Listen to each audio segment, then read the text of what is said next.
I'm preparing for my show that I'm doing in August in San Francisco. And it's almost the same show that I'm doing or that I did in New York City back in February and March, but it's got to be a little different because it's like a homecoming, right? It's a native son.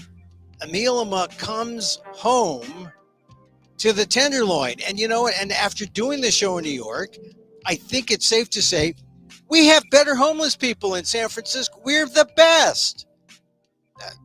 There's some pride there. Hi, everyone. It's Emil. It's Emil Guillermo. Emil Amok to you. This is my Takeout, my takes on all things considerable. My little micro talk show. I'm going to try to make it more micro today than not because, I got things to do. And today is the All-Star Game day. Did you see the home run derby? It was a little rigged in a way because, Shohei Ohtani, the best player in baseball, isn't in it. But to show you that they weren't really rigging it too badly, they had Mookie Betts go up there against all these big burly guys like Randy Arozarena. Nice name, almost won, almost beat Vlad Guerrero Jr., but didn't. Vlad, I don't think this is a spoiler alert for those of you. The home run derby, always fun, not exactly slam dunk. It's kind of like it's like batting practice. How many balls can you hit over the fence in batting practice? And, it's still a major league stadium. Okay, you can say, come on, Emil, you try to do it. I love to go to batting cages, the old bat-aways. One of the stories I did at NPR, one of my favorite stories was going to the batting cage and where you live out your fantasy. You got it, and then the machine just goes crazy, and it's like, it almost becomes like Lucy and the cupcakes or the cakes at the bakery. The balls keep coming at you, you keep swinging. Anyway, I love the batting cages. If you ever heard that story, I don't know, you can go to the NPR archive and find it maybe. So today is the All-Star Game. That's not what I got to do later, but just a reminder, if you aren't thinking about it, the All-Star Game it's going to be fun, but at this juncture, at the halfway point of the season, we must honor the greatest player in baseball today, Shohei Ohtani. This is Ohtani's, he's the star. And I don't want you to forget how just a couple of years ago, one of these blowhard TV sports guys, talk hosts, was talking about, how terrible it is that the face of your game is this guy who doesn't even speak English. It's this Asian guy. It was so hate-filled. Yeah, Stephen A. Smith, the $14 million man who got rewarded with $14 million after he came out with that kind of xenophobic thing about Asian Americans. Now, you Google Emil Guillermo, Stephen A. Smith. I went after Stephen A. I said, there's no way that you can survive this. I mean, going out and saying that a guy from Asia is the face of baseball, that's a bad look for baseball, that's just xenophobic. And he got in some hot water from his own people, and but he holds all the cards over there, Stephen A. He survived.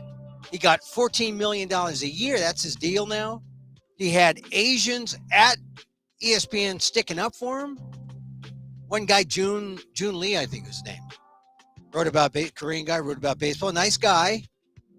Stuck up for him and engaged in conversations on shows that Stephen A. was on. I don't know if it really helped, but it gave Stephen A. some cover. Here's the thing. June Lee, so loyal. June Lee, so unemployed now. A couple years later, ESPN cutting back, laying off people. Stephen A. stays. June Lee goes. I hope Stephen A's taking care of his boy, June Lee, because it was because of what June Lee was saying to kind of stick up for Stephen A that there was no wrath from the Asian American community. Of course, I was making a a loud sound, because how can you be so ignorant about Shohei Ohtani? I mean, ever since he came on the scene in 2018 as both a pitcher and a batter. Now, he only played 10 games in 2018 as a pitcher, but he played, let's see, how many? Oh, he played 114 games in 2018. 93 hits, 22 home runs, age 24. Now he's age 29, and so far he's played 89 games. He's got 32 home runs, 71 RBI. I mean, really, he is the best two-way player ever, really, in the history of the game, and certainly the best, most talented player now in the game. Pitching-wise, I forgot to mention his pitching. This year, so what's his pitching stats? Oh, I don't have his pitching stats here. I have his, here. No, those are his hitting stats. Pitching stats. Last year he was 15-9 with a 2.33 ERA. I mean, the guy is dominant. He's up for he already had a $2.3 million signing bonus when he first came on in 2018, 5 years ago. And now he's looking at maybe, I mean, he's making $30 million a year now. But if you include pitching and hitting, two separate things, he could be worth $70 million a year. That is Shohei Ohtani. He is baseball. And all those who doubted it, I hope you're eating your words, because I know you're sucking up to Shohei. He is, as they say, the man, right?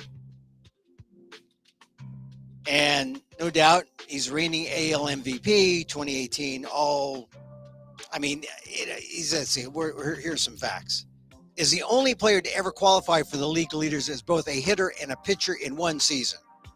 Only player in MLB history with 10-plus pitching wins and 30-plus home runs in the same season. Babe Ruth is the only other player with 10-plus wins and 10-plus home runs. I mean, he is historic. And I think he has a slight injury with his finger, so he's not starting today. But I just think that we got to honor the man.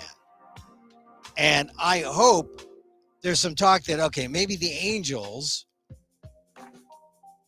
won't re-sign him because they've had him for all these years, since 2018, 5 years, and they haven't won with him.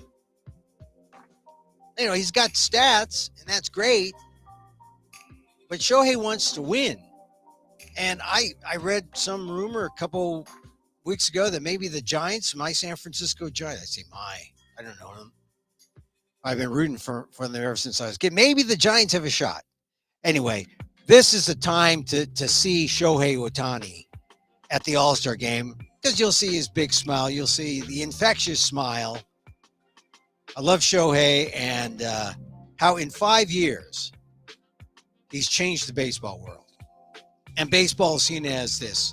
Well, it's always been international. They've had teams in Japan, China, Korea, Latin America. I don't think Europe is as big on baseball. But you look at the number of Venezuelans, just the number of Venezuelans in baseball. Incredible number, like 400 or 500 in MLB. I guess that's all throughout, not just in the majors, but also in the minor league systems. Incredible development tool. And then the home run derby, all these Puerto Ricans and Dominicans, and I'm just saying, international game. And it's America's pastime, but America loves football. Anyway, the All-Star game tonight, I just thought I'd start off with that because if you're not aware of Shohei Ohtani, he is an Asian in America versus an Asian America. Like if I go to Asia to play baseball, I would be an American in Asia playing baseball. He's an Asian in America, dominating the sport. But we take them. We take. If you're just temporary, if you're just visiting, we claim you. If you're Asian, I'm going to talk about. I guess I got into a sports thing because I'm going to talk about Northwestern, the Northwestern hazing story. I mean, if you've been following this, the story broke actually over the weekend, and everyone was sort of late to pick up on it because it was first reported by the Northwestern student newspaper, the Daily. And it's not that student papers don't do bang-up jobs of reporting. They do. They do. I taught journalism in college, or college journalism, small little school out here, St. Mary's of California. And in our class, we had, this is before the web was really a thing. We started a web newspaper that used to routinely beat the the official newspaper. And the thing about student newspapers is so much of the time they're beholden to the purse strings, which is the school, so they don't go after the school. But I said, look, we're teaching this class, we're going to put out our web daily, and we're not getting money from anybody. So we're going to go after them. And we're going to be more aggressive than the student newspaper. And it was a great paper. Great class exercise. But there are some independent student newspapers. Harvard has one. I'm not sure about Northwestern if they're totally independent. But their story about their hazing story is tremendous. And it was the only source to get the real story behind the hazing if you were relying on the mainstream, which didn't have the sources. So they were, they were really cribbing off the Daily Northwestern. And they couldn't say with authority what it was all about. So maybe that's why they were kind of hedging on what was going on. But it was, if you just hear hazing story Northwestern University, you might say, well, yeah, some guys got drunk. It was more than that. Now the people who are part of the story are now coming forward and talking. And now the school is being forced to talk because they know the details. And now some other reporters are getting into the story. But initially it was a whistleblower going to the Daily Northwestern, the student newspaper. And they produced this story on July 8th. Headline, former NU football player details hazing allegations after coach suspension. Student reporters Nicole Marcus, Alice Brown, Cole Reynolds, and Diva Bardwaj. They had a content warning. This article contains mentions of hazing, sexual assault, and suicidal ideation. And here's the lead. A former Northwestern University football player told the Daily some of the hazing conduct investigated by the university involved coerced sexual acts. There's a power-packed sentence. Save the best for the end. Hazing, is this like run-of-the-mill hazing? Coerced sexual acts. A second player confirmed these details. Okay. They got a whistleblower, they got confirmation, they got a headline. They just beat all the mainstream. This is the definition of news, right? News is the information that people don't want you to know. This is what people don't want you to know. Northwestern, this Midwest Ivy style elite school, right? Northwestern, which wasn't really known for its football, and then it became known for its football suddenly. It got good all of a sudden. Was it because of head coach Pat Fitzgerald, who's been there a dozen or so years? Or was it because of some other things? The player also told the Daily that head coach Pat Fitzgerald may have known that hazing took place. Quote, I have seen it with my own eyes, and it's just absolutely egregious and vile and inhumane behavior. The player, who asked to remain anonymous in the story, said, I think I grant the guy anonymity to get at the truth. The former player said he reported his experiences to the university in late November 2022. He alleges that much of the team's hazing centered around a practice dubbed running, which was used to punish team members, primarily freshmen, for mistakes made on the field and in practice. If a player was selected for running, in quotes, the player who spoke to the Daily said they would be restrained by a group of 8 to 10 upperclassmen dressed in various purge-like masks. Purge-like masks, it sounds like some kind of weird orgy or something. Purge-like masks they would have on, who would then begin dry humping the victim in a dark locker room. So imagine that, purge-like mask. It sounds like you are put in this running mode, and these big football players are coming to dry hump you in a dark locker room. Here's the quote. It's a shocking experience as a freshman to see your fellow freshman teammates get ran. I guess we can forgive the grammar. They got ran. But then you see everybody bystanding in the locker room, the player said.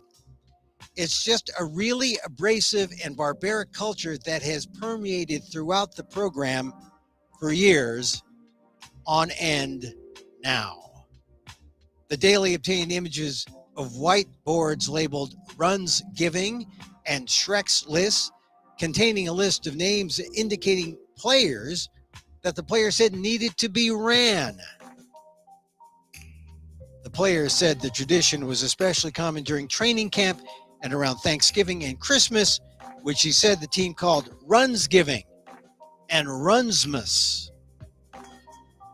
It's done under the smoke and mirror of, oh, this is team bonding. But no, this is sexual abuse, the player said. According to the former player, team members allegedly identified players for running by clapping their hands above their heads around that player. The practice, the player said, was known within the team as the Shrek clap. Shrek is in the cartoon character. The Daily obtained a video of a player clapping his hands during a game, which the anonymous player said was the same motion taken to signify running. So you screw up in the game, you need discipline, they do the Shrek clap, you've been pointed out, you get ran, you get hazed, you get screwed up for life. According to the player who spoke with the Daily, Fitzgerald repeatedly made the signal during practices. Oh, the coach was in on it when players, specifically freshmen, made a mistake. The player believes some players interrupted Fitzgerald making these signals as knowingly encouraging the hazing to continue. Everyone would just be looking at each other and be like, bro, Fitz knows about this, because you wouldn't take that action otherwise, the player said. Everyone joins in because he's the head coach. It's all about power, right? The power man does it. Sort of like a Trumpian world. Big guy does it, we follow him. The second player who spoke to the Daily, who asked to be anonymous in the story, said he also witnessed these actions occurring. After receiving the hazing reports, NU hired an independent law firm, Arndt Fox Schiff, to investigate the claims.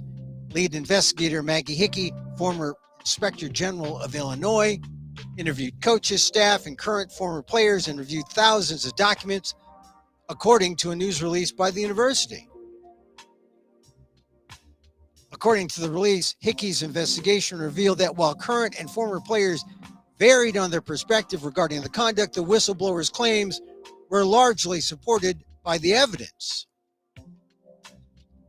Participation in or knowledge of these hazing activities, which were not detailed in the summary, was widespread across NU players, the investigation found. University spokesman John Yates declined to comment on the specific details of the allegations. Of course. After the investigation concluded, the university placed Fitzgerald on unpaid suspension for 2 weeks. And then, after this report was released, it blew up.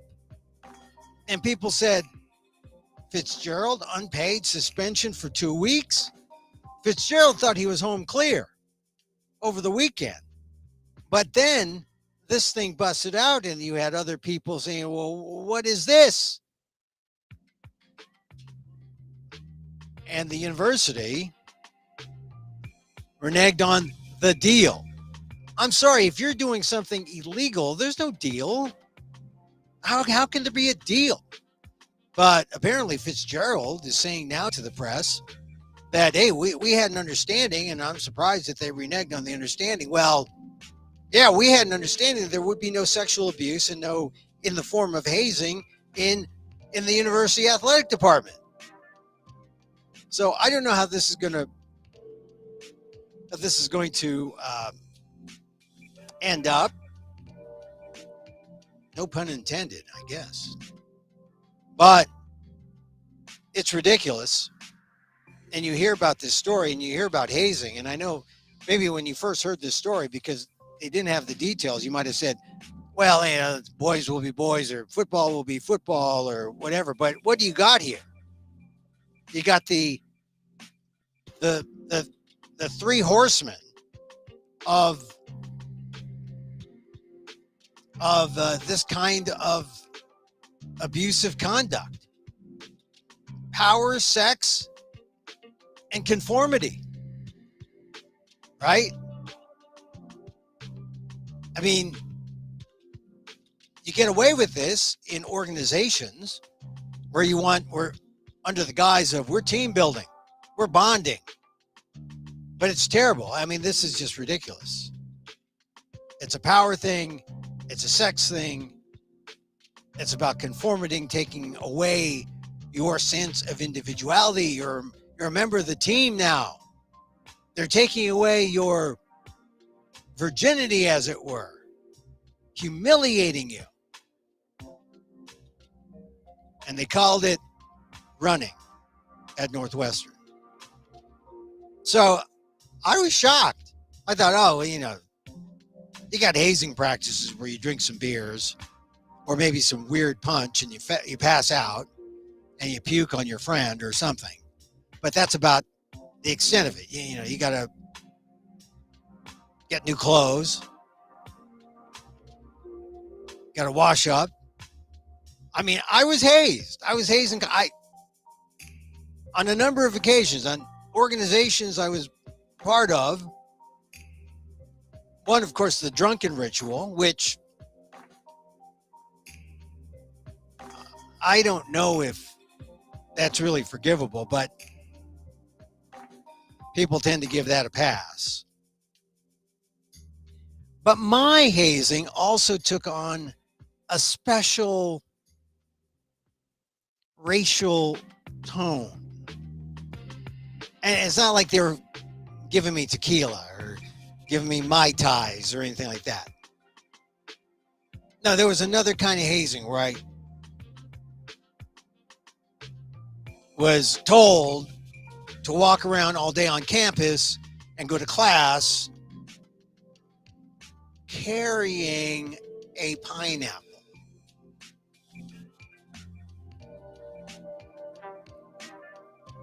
You know, I kind of laughed it off back then. I said, look, pineapple, how harmless.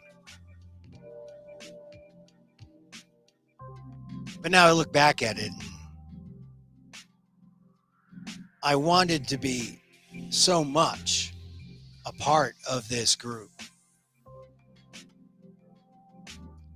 I would do anything.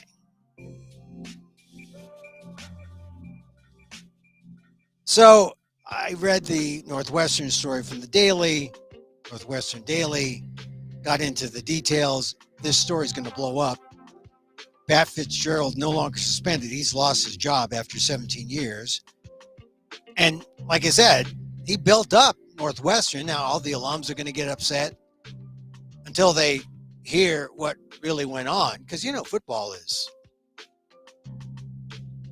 sacred. Football is it's your funding tool. But this is a big deal. And it's not really a sports story. It really is a societal story. Because hazing, no matter how offensive we consider it, still goes on. Some with a little extra twist. In my case, it was racial. In other cases, it could be sexual. I've never heard of running used in this kind of context. But I guess at Northwestern, it's a thing. And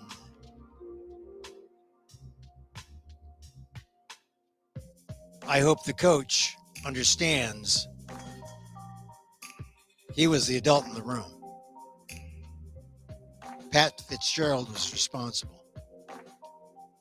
And the fact that it had gone on for so long and people thought it was done under his auspices because they saw, oh, well, he's doing the signal. That must be like a implicit sign that he's down with it now.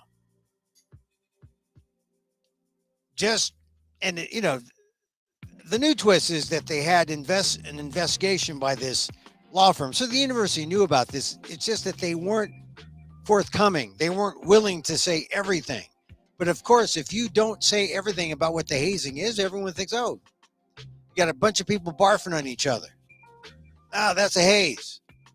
No, it was worse than that. Thank goodness for the whistleblowers. The whistleblowers coming out. So there. Somber story. You know, I wasn't expecting to, but if you had not a similar instance, but maybe an instance of hazing of some sort, you say, oh, man, I was never ran. I never was running, in quotes. If you're part of a fraternity or a sorority or, you know, you want to be part of the group so badly. You'll almost do anything, right? Anything to be a part, to say, hey, I'm one of you. I'm like tearing myself down. I'm joining the team. But it's only temporary. They don't want you. And when it's racial, I mean, it's bad enough when it's sexual, right? But when it's racial, it's even more degrading. So there's the Northwestern story. And I just read from the Northwestern Daily. Now you know the whole story. From the whistleblower who went out there and told, and I'm sure some whistleblower will speak out and talk to the mainstream. But an example of good, aggressive student reporting. And once again, the definition is just telling people something that those in power don't want you to know about, don't want you to hear. And there was this big investigation, and people just want to know, okay, how bad was it? What did they do? What was the hazing? Now we know. Fairly bad. Not exactly like when I was hazed in college and had to carry a pineapple around the class. But this was the 70s when people were wondering, what are you doing here, Emil, with your pineapple and your produce, your racial produce?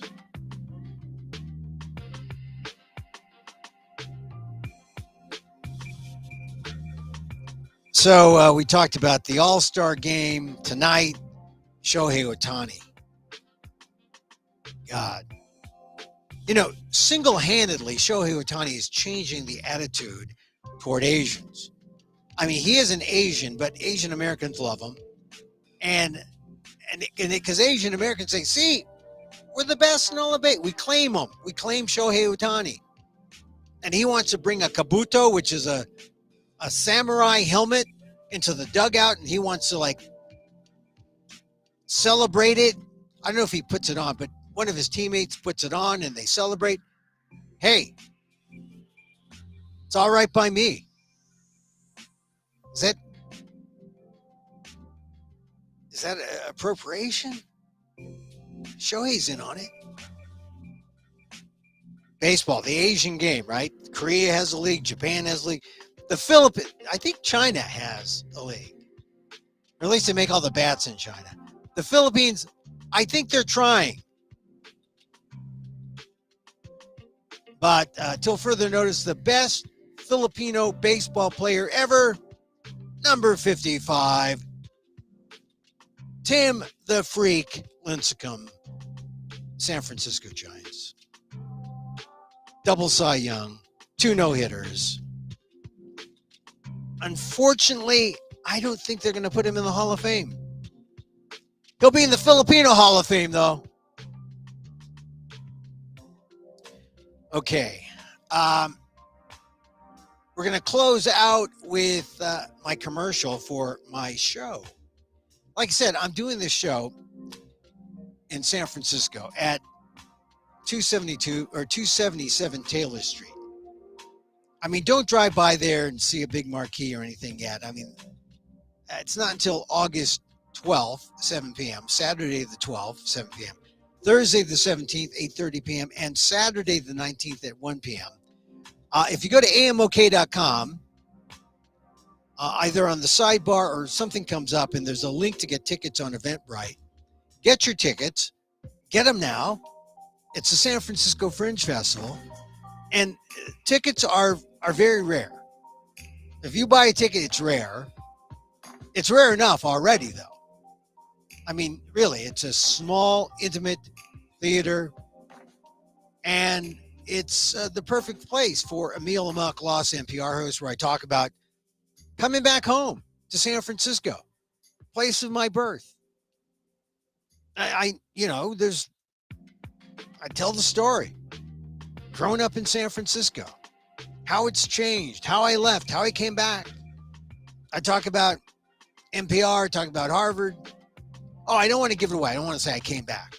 Well, I came back to tell the story, but no spoiler alerts.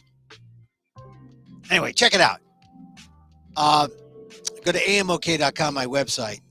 Get tickets at eventbrite.com to get tickets. The link is there at amok.com. But you can get tickets at Eventbrite, EVENTBRITE. And tickets are very reasonable. Not even a tenth of what you spend on Broadway. And none of that annoying singing and dancing. No. It's just a Filipino guy talking. Telling jokes. Some jokes. So that's August 12th at 7 p.m., August 17th, Thursday the 17th, 8:30 p.m., and Saturday the 19th at 1 p.m., 277 Taylor Street, the Exit Theater to San Francisco Fringe to see Emil, Amok, Lost NPR host. I came back from New York where I did the show there, 7 shows, did well. People in New York, they don't know Filipinos from Puerto Ricans, but hey, they appreciated the show. And it's fun. It's fun. My father makes an appearance. Yeah, my father. Well, Shakespeare had ghosts. Why not? And I go amok. All right, so I've got something cooking today, so we're going to keep this a short show. Tomorrow we'll talk more about Nauta. Oh, another move by the Trump team and Nauta, and they're joined at the hip for a reason. It's because they can delay. They help each other delay, and it's the slow roll of justice, and it just might work. Because if you slow roll justice and then you win the presidency, then all this bad indictment stuff goes away. I have never heard I've never heard a common criminal say, my defense strategy, I think I'll run for president. Won't work for you, won't work for me, but it'll work for a white guy and his toady. Did I say toady? Is he not better than a toady, Walt Nauta? I mean, served in the Navy. Thank you for your service. But he clearly, and there's a reason why he didn't stand out. I would rather see him say, I'm a patriot. I know what happened. I'm going to stand up. I'm going to take the Cassidy Hutchinson tack. Hire my own attorney. Damn Trump justice. Tell the truth. I don't think he's going to do that. He could. I don't think he's going to do that.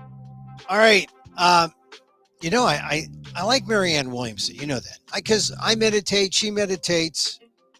I like her meditation style. Her politics, we're to the left. But she's running for president. So this is not an endorsement of her politics. Although, we kind of see eye to eye. This is my endorsement of her meditation practice. On Substack. Transform. Marianne Williamson. Today's meditation. My soul is imprinted with the yearning to be more. Positive. Joe Biden's talking about, what do they call it? Inflection points. But this is a simple thing. Epigrammatic. My soul is imprinted with the yearning to be more. Just as a flower bends toward the sun, I bend toward the lure of the Spirit. In my heart, I am restless, for I know I am called to the greatness of my true being. Let me not tarry in my weaker places. Don't tarry in your weaker places. No. Tarry not in thou weaker places. I'm given otherworldly help today. I'm given otherworldly help today. From above, as it were, as I reach for what is possible. Angels herald my birth into the glory of who I really am. A mere nod in their direction, the slightest invitation for spirit to enter, and my mind becomes a touchstone for the thoughts that take me there. Positive, spiritual. If you're one of the many people who just find yourself estranged from the religion that you grew up with, check out Marianne. You may not want to vote for her. You may want to. But to have someone who is a spiritual leader also running for president, it's America. That sounds a lot better than a man with more than 70 counts of felony indictments running for president, which the Republicans have.